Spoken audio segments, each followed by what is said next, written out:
നമസ്കാരം. ഇന്നത്തെ എപ്പിസോഡിലേക്ക് സ്റ്റുഡൻസ് ഒളിയിലേക്ക് പ്രിയപ്പെട്ട പ്രേക്ഷകരെ വളരെ സ്നേഹപൂർവ്വം സ്വാഗതം ചെയ്യും.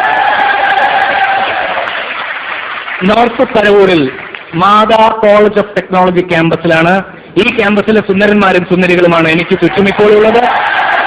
അലർവാടി കൂട്ടം പങ്കെടുക്കുന്ന സ്റ്റുഡൻസ് ഒളിയാണ് ഇന്നത്തെ നമ്മളുടെ എപ്പിസോഡ്. ഇന്നത്തെ എപ്പിസോഡിലേക്ക് നമുക്ക് കടക്കാം.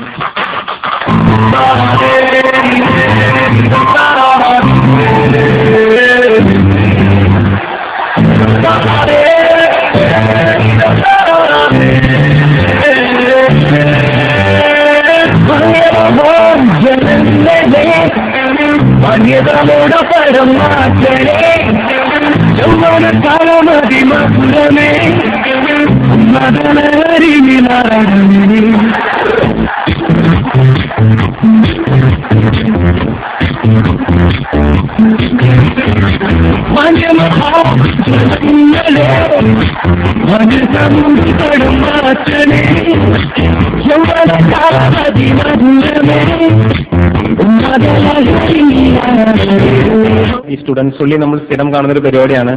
പരിപാടി കാണുമ്പോൾ ഒരിക്കലൊക്കെ ഇവിടെ വന്നിരുന്നാൽ കൊള്ളാമെന്നൊക്കെ ആഗ്രഹമുണ്ടായിരുന്നു. അതിന് സാധിച്ചുള്ളവരുടെ സന്തോഷം. പിന്നെ സിനിമയെ കുറിച്ച് പറയുകയാണെങ്കിൽ നമ്മൾ ആദ്യമായിട്ട് ചെയ്തൊരു പടം ജനങ്ങൾ ഇത്രയും അംഗീകരിക്കുന്നൊന്നും വിചാരിച്ചിരുന്നല്ല. പക്ഷെ നല്ല റെസ്പോൺസ് എല്ലാ ഭാഗത്തുനിന്നും എല്ലാ പ്രായക്കാരിൽ നിന്നും കിട്ടുന്നുണ്ട്. അതിലൊരുപാട് സന്തോഷമുണ്ട്. എന്റെ ക്വസ്റ്റ്യനും വിനീത് ശ്രീനിവാസനോട് തന്നെയാണ്.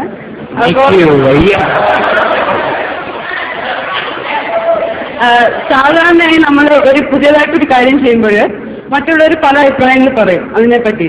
പക്ഷെ നല്ല രീതിയിൽ അതിനെ വിലയിരുത്തുന്നത് ഒരുപക്ഷെ നമ്മളെ നന്നായിട്ട് അറിയാവുന്ന ആരെങ്കിലും ആയിരിക്കും.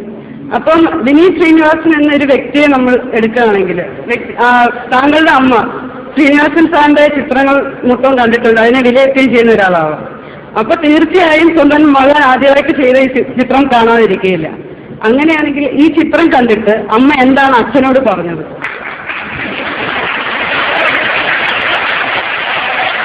സത്യം പറയണം. അല്ല, അമ്മ അച്ഛൻ്റെ അടുത്ത് എന്താ പറഞ്ഞതെന്ന് എനിക്ക് അറിയില്ല, ഞാൻ ചോദിച്ചിട്ടില്ല. പടം ഇറങ്ങി രണ്ടാമത്തെ ദിവസമാണ് ഞാൻ അമ്മയുടെ കൂടെ തിയേറ്ററിൽ പോയി സിനിമ കാണുന്നത്. അപ്പോഴാണ് അമ്മ സിനിമ കാണുന്നത്. അന്ന് പ്രകാശൻ ഉണ്ടായിരുന്നു എൻ്റെ കൂടെ, ഇവരെല്ലാവരും ഉണ്ടായിരുന്നു. അപ്പോൾ ഷാൻ ഉണ്ടായിരുന്നു. അപ്പോൾ ഷാൻ എൻ്റെ അടുത്ത് പറഞ്ഞു, ഞാനിങ്ങനെ ഇതിന്റെ ഓഡിയോ ലെവൽ, ഇതിന്റെ വിഷ്വൽ, അതുപോലെയുള്ള കംപ്ലീറ്റ് കാര്യം ഇങ്ങനെ കേട്ടോണ്ടിരിക്കുകയാണ്. ആളുകൾ എവിടെയെങ്കിലും ബഹളം ഉണ്ടാക്കുന്നുണ്ടോ, കയ്യടി എവിടെയാണ്, റെസ്പോൺസ് ശ്രദ്ധിച്ചുകൊണ്ടിരിക്കുകയായിരുന്നു. അപ്പൊ അമ്മയുടെ റിയാക്ഷൻ എന്താണെന്ന് ഞാൻ നോക്കിയില്ല. പക്ഷെ ഷാൻ എൻ്റെ അടുത്ത് പറഞ്ഞു, പടം കണ്ടുകൊണ്ടിരിക്കുമ്പോൾ പല സ്ഥലത്തും അമ്മ ഇങ്ങനെ കരയുന്നുണ്ടായിരുന്നു എന്ന് പറഞ്ഞു. അത് ഞാനത് കണ്ടിട്ടില്ല. പടം കഴിഞ്ഞപ്പോഴേക്കും പറഞ്ഞാല് ആളുകളൊക്കെ എഴുന്നേറ്റന്ന് കൈയടിച്ചു. അത് നമുക്കും ഭയങ്കര ഒരു സന്തോഷം ഉണ്ടായൊരു ദിവസമായിരുന്നു.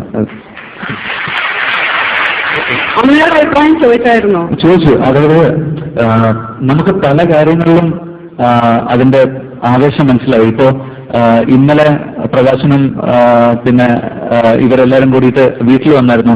അപ്പൊ അമ്മ എൻ്റെ അടുത്ത്, മലർവാടിയിലെ പിള്ളേർ വരുന്നുണ്ടല്ലേ എന്നൊക്കെ പറഞ്ഞ് ഉടനെ ചായ ഉണ്ടാക്കാൻ പോകുന്നു, ഭക്ഷണം വെക്കുന്നു. അതിന്റെ ഒന്നും ആവശ്യമില്ല, എന്നാലും അപ്പൊ അമ്മയ്ക്ക് ഭയങ്കര ഇഷ്ടപ്പെട്ടു.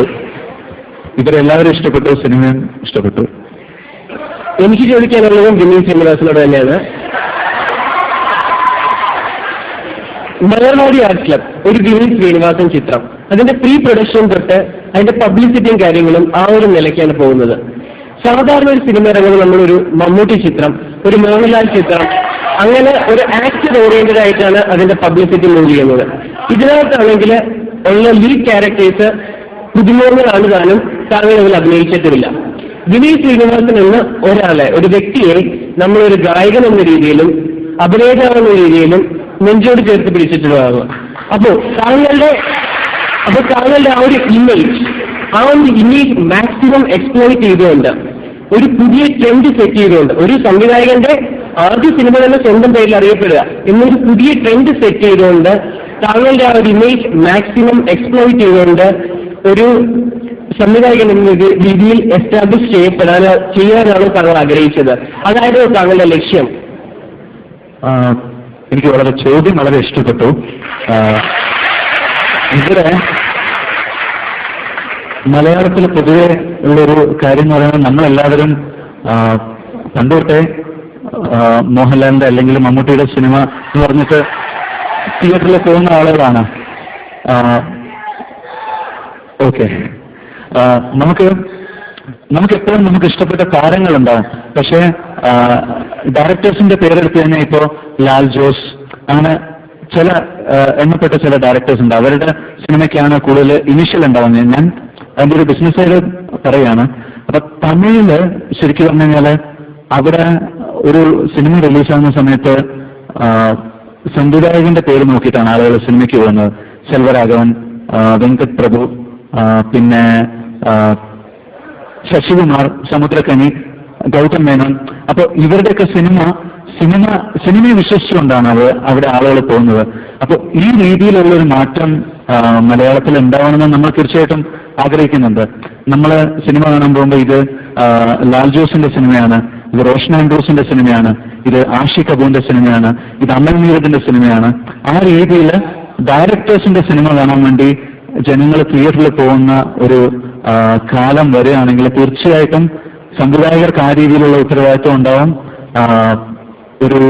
ഒരു താരത്തെ ഉപയോഗിക്കാതെ തന്നെ നല്ല സിനിമ ചെയ്തുകൊണ്ട് വിജയമുണ്ടാക്കാനുള്ള ഒരു പ്രചോദനം അതിന്റെ അണിയറ പ്രവർത്തകർക്കും ഉണ്ടാകും. അപ്പൊ അത് വളരെ നല്ലൊരു മാറ്റമാണെന്നാണ് എനിക്ക് തോന്നിയിട്ടുള്ളത്.